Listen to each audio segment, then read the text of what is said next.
Let's talk about automation. You probably think of it as this super modern, cutting-edge thing, right? Well, what if I told you the story of our automated world, and even the word robot itself actually started more than 100 years ago? It's a heck of a story. Let's dive in. Just think about your workday. AI is pretty much everywhere. It helps write our emails, it helps draft code, it's like a partner for our brains. But this comfy relationship we have with AI now is just the latest chapter in a much longer and honestly much more dramatic story. And it didn't start with helpful assistance. It started with a really dire warning. And that warning is exactly where we need to start. It gets us to the big question we're tackling here. When did the robot really enter our world? I'll give you a hint. The answer isn't in some high-tech lab. It's somewhere you would probably never, ever guess.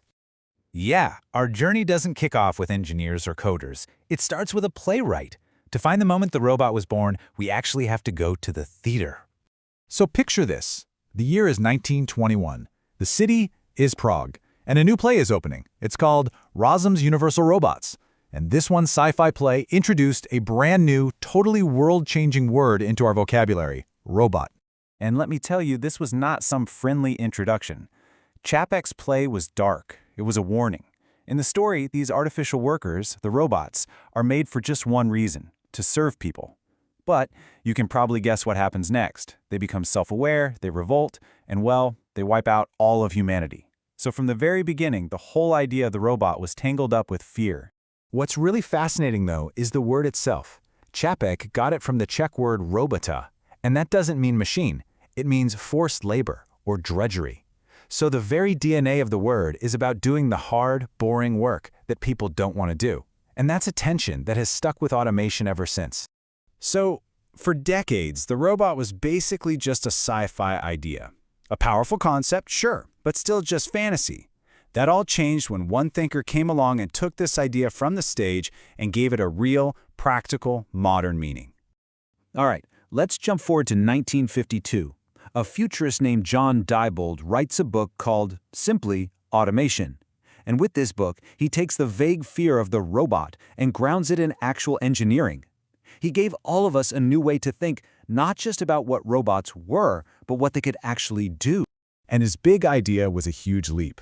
See, before Diebold, we had mechanization, like a simple conveyor belt doing the same thing over and over. But Diebold's vision of automation was totally different. He was talking about intelligent systems, things with feedback loops that could actually correct themselves. These weren't just dumb machines anymore, they were systems that could adapt. And this quote, wow, it just perfectly captures how ambitious his thinking was. He understood that we were moving past just copying what human hands can do and starting to copy what the human brain can do. That's a profound shift, and honestly, we're still right in the middle of it today. So, we've got the word, and we've got the theory. This stage is set. So when did science fiction finally become factory fact? When did the first real robot actually punch a time card and get to work? 1961. Just 9 years after Diebold's book, the concept became a physical thing. This is the year the robot officially clocked in for its very first shift. It was a massive turning point for everyone. And here it is. Everybody meet the Unimate. This absolute unit of a robotic arm was installed at a General Motors plant in New Jersey. And look, it wasn't a walking, talking humanoid out of a movie. It was a powerful, practical machine built for one reason: to work. So what did it do? A job that was incredibly dangerous and just plain awful for people. It would lift these red-hot, heavy pieces of metal from a production line and stack them. This was it. This was the original promise of Robota. Freeing human beings from dangerous drudgery, finally coming true. And this is where it all comes full circle. The journey from the Unimate doing hard physical labor in a factory to the AI doing cognitive work on our laptops today, it's a direct line. It's all an evolution of that one powerful idea. So let's just recap this amazing journey real quick. In 1921, a word is born on a stage. In 1952, that idea gets a smart, modern definition.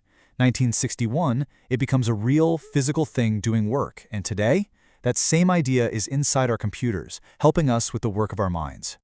This comparison really says it all, doesn't it? We went from automating muscle with the Unimate to automating thought with AI. It's the same basic quest: get a machine to do the work, but the workplace has totally shifted, from the factory floor to the office.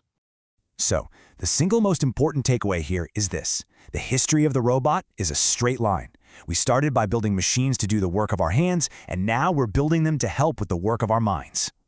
And that leaves us with a final fascinating question to chew on. More than a century ago, a play warned us that the very things we created to do our hard work would end up replacing us. Today, those creations are our partners. They help us think. The original fear and the current reality are constantly talking to each other. So you have to wonder, what's the next chapter in our story with automation going to be?